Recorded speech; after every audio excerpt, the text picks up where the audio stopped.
Bismillahirrahmanirrahim. Assalamualaikum warahmatullahi wabarakatuh. Pada kesempatan kali ini, saya Rohmat Wahyudi Muhtiar dengan nomor induk mahasiswa 9901820003 akan menjelaskan teori behavioristik dengan beserta aplikasinya dalam pembelajaran online. Langsung saja ke dalam inti. Teori behavioristik pertama kali dipelopori oleh Boris Frederick Skinner tentang teorinya adalah operant conditioning. Sebenarnya banyak sekali teori-teori lainnya.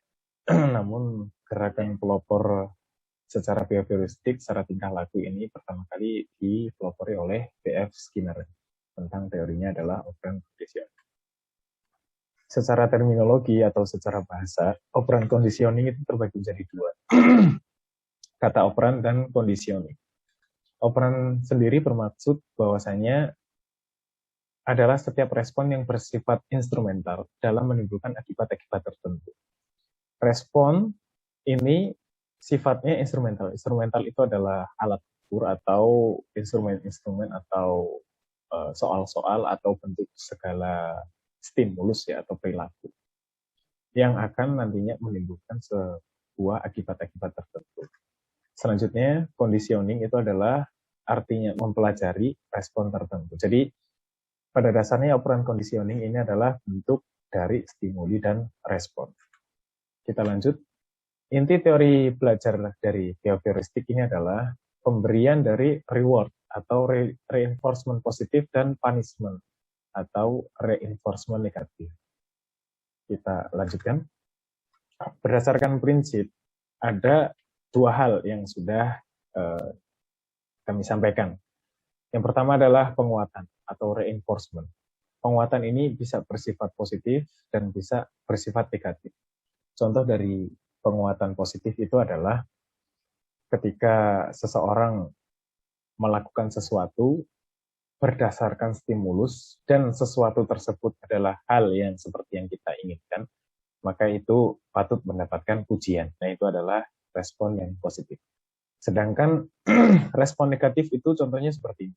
Ketika seseorang anak yang bangun tidur kemudian tidak membersihkan ruang tidurnya, kemudian anak ini dimarahi oleh ibunya. Nah, suatu saat anak ini melakukan kesalahan bahwasannya dia bangun dan tidak merapikan kamar tidurnya, namun tidak dimarahi oleh ibunya. Nah, ini adalah respon negatif, reinforcement negatif ya. Jadi ketika perilaku keseharian itu sudah dilakukan setiap hari, tapi ketika perilaku tersebut tidak dilakukan dan dia tidak mendapatkan respon yang seperti pada biasanya, maka dia akan lebih semangat dalam melaksanakan kegiatan. Nah, prinsip pembelajarannya itu yang kedua adalah hukuman. Jadi, hukuman ini adalah tujuannya untuk menekan probabilitas terjadinya sebuah perilaku yang tidak diinginkan. Contohnya adalah ketika kita memberlakukan sebuah aturan di sekolah, kemudian aturan tersebut dilanggar, atau bahkan sebelum dilanggar, kita sudah memberikan konsep hukuman sebagai bentuk pencegahan atau antisipasi dari probabilitas munculnya sebuah perilaku yang menyimpang dari aturan tersebut. Baik, kemudian apa sih implikasi teori behavioristic operant conditioning ini pada penerapan dalam pembelajaran? Sebenarnya banyak sekali ya, tapi di sini penulis hanya menyampaikan beberapa ya. Yang pertama itu adalah penentuan tujuan yang jelas. Jadi pada awal pembelajaran, siswa itu diinformasikan tentang tujuan-tujuan yang akan dicapai ketika setelah melaksanakan pembelajaran. Jadi siswa ini mendapatkan informasi bahwasannya di awal pembelajaran dia akan belajar apa berdasarkan tujuan yang disampaikan oleh seorang guru. Selanjutnya, menentukan batas kemampuan siswa.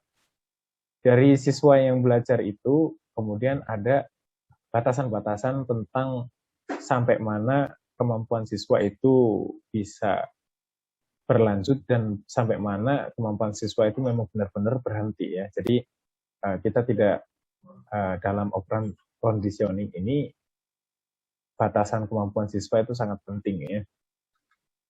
Selanjutnya ada penilaian terus-menerus. Nah, maksudnya dari penilaian ini adalah tentang observasi dari stimulus ya, observasi dari stimulus dan respon yang sudah didapatkan oleh guru.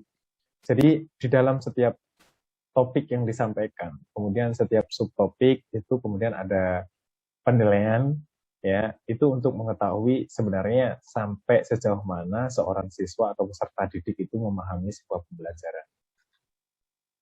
Kemudian prosedur pengajaran dilakukan melalui modifikasi atas dasar hasil evaluasi dan kemajuan yang dicapai. Jadi ketika topik itu dipecah menjadi subtopik, kemudian dari subtopik itu diajarkan kepada siswa, kemudian dievaluasi. Nah, dari situlah teori behavioristik itu berlangsung ya. Jadi dari tindakan-tindakan kecil yang sudah dilaksanakan oleh siswa dalam belajar, kemudian dievaluasi, kemudian hasilnya diketahui. Nah, berdasarkan hasil yang diketahui ini akhirnya kita mendapatkan kesimpulan apakah seorang siswa itu berhak lanjut atau tidak. Selanjutnya, hendaknya digunakan positive reinforcement secara sistematis, bervariasi, dan segera ketika respon siswa telah terjadi. Nah, maksudnya di sini ketika siswa sudah melakukan sebuah tindakan dan tindakan tersebut merupakan pencapaian yang sudah dijelaskan pada tujuan, maka seorang guru pada saat itu pula akan memberikan reinforcement yang positif. Karena penguatan positif ini nanti fungsinya adalah untuk memberikan semangat atau motivasi kepada siswa agar dia lebih semangat lagi dalam belajar. Selanjutnya adalah prinsip belajar tuntas. Nah, lalu bagaimana yang tidak tuntas? Ada pengadaan remedial. Remedial ini berfungsi untuk memperbaiki konsep atau prinsip atau materi yang sudah dipelajari oleh siswa namun tidak sampai selesai. Nah, biasanya ini prinsip tuntas ini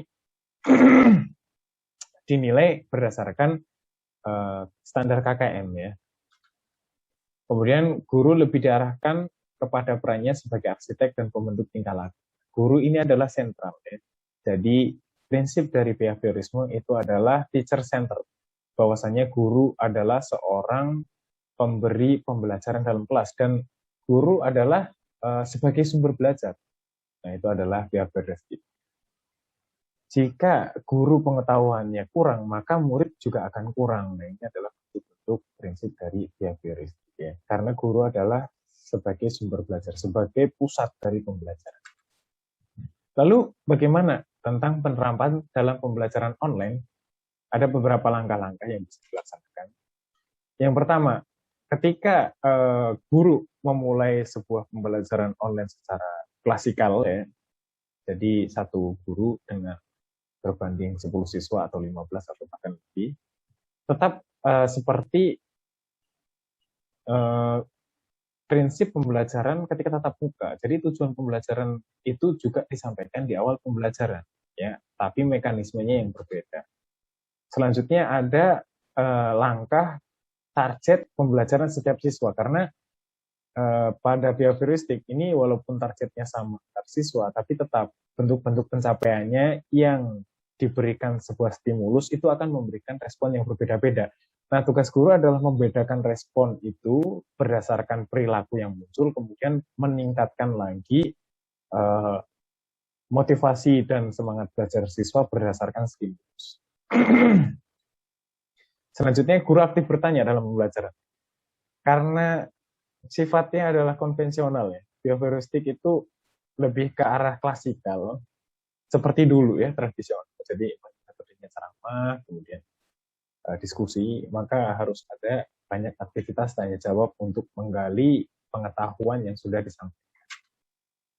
Kemudian memberikan kuis untuk mengetahui sejauh mana perilaku itu menunjukkan tanda-tanda keberhasilan. Jadi dari setiap langkah pembelajaran itu ada pertanyaan-pertanyaan singkat itu untuk mendalami bahwasanya sudah sampai mana siswa itu memahami sebuah materi. Kemudian menginformasikan hadiah dan sanksi sebagai stimulus. Hadiah ini adalah reinforcement positif ya. Kalau sanksi itu adalah reinforcement negatif. Contohnya bagaimana? Tidak perlu hadiah yang dalam bentuk fisik, karena banyak sekali hadiah yang bisa kita terapkan ya, walaupun itu adalah bentuknya bahasa ya. Sepertinya seperti memberikan pujian. Nah, itu juga salah satunya ya. Kemudian memberikan tanda jempol, itu memberikan simbol bahwasannya dia sudah bagus. Nah, sanksi dari stimulus ini apa? Biasanya adalah mengulang pembelajaran atau menambahkan soal ya. Jadi sanksi itu pasti tetap dipilih sebagai yang mendidik ya. Stimulus itu tetap responnya itu harus positif, harus memberikan motivasi kepada siswa untuk benar-benar belajar dengan baik dan benar. Nah, ini sudah saya jelaskan tadi ya. Penguatan kepada siswa itu dengan perilaku baik ya. Salah satu contohnya adalah memberikan pujian. Kemudian sanksi itu digunakan untuk menghilangkan respon yang sifatnya negatif. Kemudian sampai saat ini konsep yang terkenal dan bahkan masih dipakai oleh seluruh orang ya di Indonesia ya khususnya, itu adalah drill and practice. Jadi metode ini sangat populer ya, sangat populer apalagi pada bidang diklat ya. Tapi pada dasarnya semua itu tergantung pada tujuannya. Drill and practice ini digunakan untuk mencari pemahaman konsep yang sangat cepat untuk siswa. Nah, makanya dipakailah drill and practice. Jadi dilatih dengan sangat sungguh-sungguh, kemudian siswa itu mempraktekkan. Selanjutnya, kalau pembelajaran behavioristik ini dilakukan secara online, media pembelajarannya apa? Nah, ini yang sering orang-orang luput ya, atau lupa ya.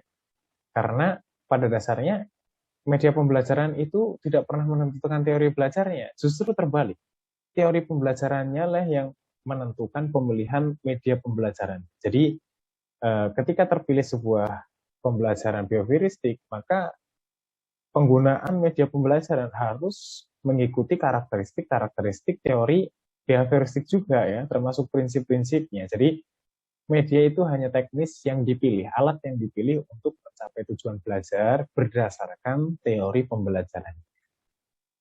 Nah, sekian itu adalah paparan dari kami tentang teori behaviorisme pada sistem pembelajaran online ya. Untuk video yang lainnya akan ada nanti di sesi yang selanjutnya.